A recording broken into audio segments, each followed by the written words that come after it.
Hi everyone, welcome back to my YouTube channel. It's me Sukman Bidkar Randhawa. Hope you're doing well. So in this video, I'm going to talking about the things that I was unaware while joining BDA. I thought कि कुछ चीज़ें हैं जो freshers को नहीं पता होती है. So I'm going to share that in this video. Hope you will enjoy. Let's get started. सबसे पहले तो congratulations, तुम्हारा NEET phase is finally over now. तुम लोगों ने डिसाइड कर ही लिया है तुम लोग BDS लोगे. Welcome to this dentistry life. सबसे पहली चीज़ तो ये है कि BDS is not the easier version of MBBS. तुम्हारे पास सब्जेक्ट्स फर्स्ट ईयर में सेम रहते हैं, एनाटमी, फिजियोलॉजी, बायोकेमिस्ट्री, और तुम्हारे पास डेंटल के अलग से सब्जेक्ट होते हैं, dental anatomy, dental histology. I know बहुत न्यू होगा तुम लोगों के लिए सब कुछ. तुम लोग काफ़ी कुछ नया सीखने वाले हो अपनी इस न्यू लाइफ में, न्यू जर्नी में. You will definitely enjoy. कई दिन ऐसे होंगे तुम लोग बहुत एग्जॉस्ट हो जाओगे, बहुत ऐसे काम रहता है, ठीक है. तो definitely life is gonna be easier now. और जब तक तुम लोग ऐसे डिसाइड कर रहे हो है ना BDS लेनी है, किस कॉलेज में लेनी है, अच्छे से अपना टाइम लो, ठीक है, क्योंकि उसके बाद तुम्हारे 5 साल उस कॉलेज में रहेंगे. तो सबसे पहले तो हम लोग बात करते हैं कि एग्ज़ाम का पैटर्न वाइज क्या सीन रहता है. तो स्कूल्स में हम लोग क्या देखते आए हैं कि बस हमारे थियोरी एग्ज़ाम्स होते थे. बट इस लाइफ में तुम्हारे पास क्या क्या नया होगा, ठीक है, उसके बारे में बात करते हैं. थियोरी एग्ज़ाम होंगे, वाइवाज होंगे तुम्हारे, ठीक है, प्रैक्टिकल वर्क अलग से होगा. डेंटल में तुम लोग टीथ कार्व करोगे, उसका अलग से रहता है, ठीक है. और फर्स्ट ईयर में तुम्हारे पास प्री प्रोस्टोडोंटिक्स होगा. सेकेंड ईयर में तुम्हारे पास प्री क्लिनिकल्स होंगे. प्री मीन्स कि अभी इनके ऐसे एग्ज़ाम्स नहीं होते हैं, बस तुम लोग ऐसे जैसे सेकेंड ईयर में तो मेन सब्जेक्ट प्रोस्थोडोंटिक्स होता है, तो फर्स्ट ईयर में तुम प्री प्रोस्थोडोंटिक्स पढ़ोगे. I hope you get it now. तो एग्ज़ाम वाइज मैं तुम्हें बताऊँ तो थियोरी एग्ज़ाम जो है ना वो मतलब ऐसे बियरेबल होते हैं, तुम बियर कर सकते हो वो स्ट्रेस, क्योंकि तुम यूज़ टू होते हो उस चीज़ को लेकर. क्योंकि स्कूल्स में हम लोग थियोरी एग्ज़ाम्स ही देते थे, बट वाइवा में क्या होता है कि टीचर तुम्हारे सामने बैठा होता है. ऐसे छोटा मोटा टीचर नहीं होगा, वो डॉक्टर होगा, ठीक है, वो प्रैक्टिस भी कर रहा है, तुम्हें पढ़ा भी रहा है. मतलब उनको बहुत कुछ, मतलब तुम्हें वो बहुत हाई फाई क्वेश्चंस पूछेंगे. एंड मज़ा आता है, लाइक हाँ नया है सब कुछ तुम्हारे लिए ऑब्वियसली. वाइवा में कई बार क्या होता है कि तुम बहुत ज़्यादा घबरा भी जाते हो. अगर तुम्हें सब कुछ आता है तो बड़ा मज़ा आता है वाइवा देने में, ठीक है. प्रैक्टिकल्स में क्या होता है तुम्हारे पास, एनाटमी में तुम्हारे पास ऐसे ना मतलब रियल बॉडी के पार्ट्स होते हैं, लाइक विस्ट्रास होते हैं, बोन्स होती हैं अलग से, ठीक है, तो उनका वाइवा अलग से होता है. मज़ा आता है, लाइक हाँ seriously I am enjoying this part of my life कि थोड़ा सा ऐसे कम्युनिकेशन स्किल्स बढ़ती हैं एंड कॉन्फिडेंस बूस्ट होता है. डेफिनेटली मेरी इतनी ज़्यादा अच्छी स्किल्स तो नहीं है अभी communication skills, but yeah I am trying to learn a lot of the new things. तो ये तो पहली बात रही कि थोड़ा सा अकेडमिकली तुम्हें देखना पड़ेगा एंड मेहनत बहुत लगती है, मेहनत बहुत करनी पड़ेगी. तुम्हारे पास पढ़ने के लिए बहुत सारी बुक्स होंगी, बहुत बुक्स होंगी, और तुम एक दिन एग्ज़ाम के पहले तुम ChatGPT से पढ़ रहे होगे. This is the life. तो फर्स्ट पॉइंट था कि BDS is not the easy version of MBBS. Equal pressure रहता है, स्टडी वाइज डेडलाइंस होती हैं तुम्हारे पास, एवरीथिंग. सेकेंड इम्पॉर्टेंट चीज़ जो है कि जैसे अगर तुम गवर्नमेंट कॉलेज में जाते हो तो बहुत इजी रहता है, ठीक है. BDS में वैसे गवर्नमेंट कॉलेजेस कम हैं MBBS के मुकाबले, ठीक है.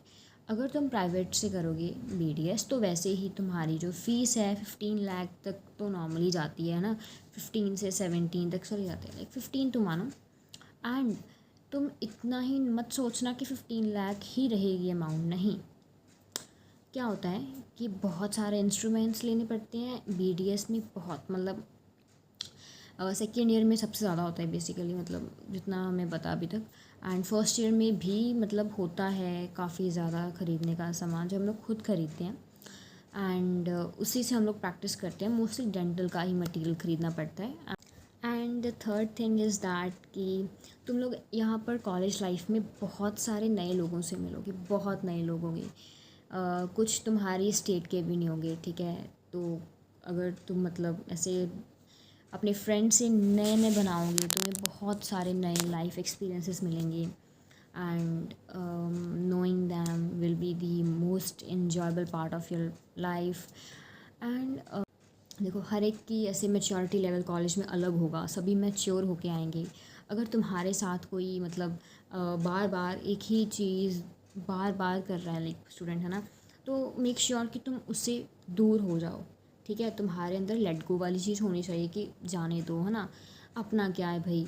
देखो कॉलेज में क्या होता है, तुम लोग बस एक माइंडसेट से चलना होता है कि कॉलेज से पहले मैं इस बंदे को नहीं जानता था, ठीक है, अब मैं कॉलेज के बाद भी इस बंदे को नहीं मिलूँगा, लाइक क्यों मिलना है भाई, है ना। अपनी लाइफ है, अपने कुछ तुम्हारे लोग बनेंगे इस कॉलेज लाइफ में, बस उन तक सीमित रहो, ठीक है। बाकी जो जो लोग तुम्हें तुम्हारे मेंटल पीस को डिस्टर्ब करेंगे इस जर्नी में, मेक श्योर कि तुम उनसे दूर रहो। और जो लोग तुम्हें बिना किसी बात पे हेट करेंगे, जेलस करेंगे, ठीक है, बहुत सारी चीज़ें होंगी, बहुत मज़ा आएगा genuinely I am telling you guys. तो just give them a reason, मतलब अगर बिना बात के कोई तुम्हारे सर पर आके चढ़ रहा है, then give them a reason. I am saying this because मतलब लोगों को इतना इजी नहीं होने देना है कि तुम्हें ऐसे फॉर ग्रांटेड ले लें कि इसको तो कुछ भी कह दो, नहीं। एक अपना ऑरा लाइक बनाओ, या फिर अपना मतलब ऐसे सीन होना चाहिए कि अगर तुमसे कोई बात कर रहा है, बस काम की बात हो, नथिंग एल्स। अगर वो बंदा तुम्हें मतलब तुम्हारे लिए सही नहीं है, ठीक है, फ्रेंड्स में मतलब ऐसे मेरी भी कुछ फ्रेंड्स हैं, बट देखो मैनेज करना आना चाहिए।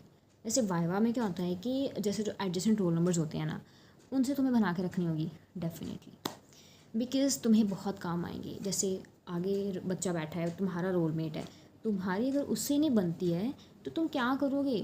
मतलब अगर वाइवा में क्या होता है कि दो दो बच्चे साथ में जाते हैं, कई बार तीन बच्चों का ट्रिपलेट बन के जाता है ऐसे वाइवा देने, कई बार डबलेट भी जाता है। सो तुम्हें ये ध्यान रखना होगा कि तुम अपने रोलमेट से मत बिगाड़ना, उनसे बना के रखना। बन जाती है वैसे, इतनी कोई बड़ी बात नहीं है, ठीक है, ये तो सारी सेकेंडरी चीज़ें हैं। और कई टीचर्स हमारे कॉलेज में ऐसे हैं कि जो बड़े बड़े हस्तियों को मिल चुके हैं।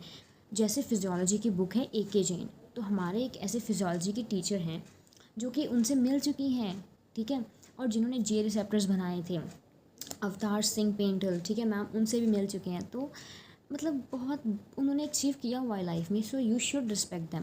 टीचर्स की अच्छे से रिस्पेक्ट करो, ठीक है, उनसे ऐसे भिड़ना नहीं है। और गाइस लेटर लिखना तो ऐसा होता है कॉलेज में, तुम्हें कोई भी काम है लेटर लिख के दे दो, PO ऑफिस में जमा करा दो, मतलब तुम समझ रहे हो कि लेटर्स एप्लीकेशंस हमें ऐसे ही प्रैक्टिस नहीं करवाते थे स्कूल्स में, असली इनका रोल कॉलेज में पता चलता है। So this was from my side. I hope कि मैंने सारे पॉइंट्स कवर कर रहे हैं, अगर नहीं होंगे तो पार्ट 2 बन जाएगा। देखते रहना इस चैनल को, बहुत कुछ आएगा नया अगर मैं डाल पाई। देखो लाइफ बहुत ज़्यादा हैक्टिक है because I am a day Schuler, तो मुझे 5 बज जाते हैं घर आते आते, तो टाइम मैनेज तो मतलब हो ही नहीं सकता। तुम्हें अभी टाइम दिखाती हूँ मैं, देखो अभी 9:10 हो रहे हैं एंड मैं जस्ट अभी सो के उठी हूँ कॉलेज से आके। एंड कुछ लोग अभी पढ़ाई करके सोने वाले होंगे और कुछ लोग सो भी चुके होंगे, और अभी मुझे ये डिसाइड करना है कि मैंने पढ़ना क्या है, और 11-12 बजे तक फिर से सो जाना है और कल फिर जाना है। मतलब this is a life, I hope you get it. तो घबराना नहीं बिल्कुल भी, मेरे पॉइंट्स आई होप मैंने, देखो वाइज मोटिवेट तो सभी तुम लोग कर देते, बट ये जो हिडन पॉइंट्स होते हैं ना, ये कोई नहीं बताता तुम्हें। Okay, so we will meet next video. Bye.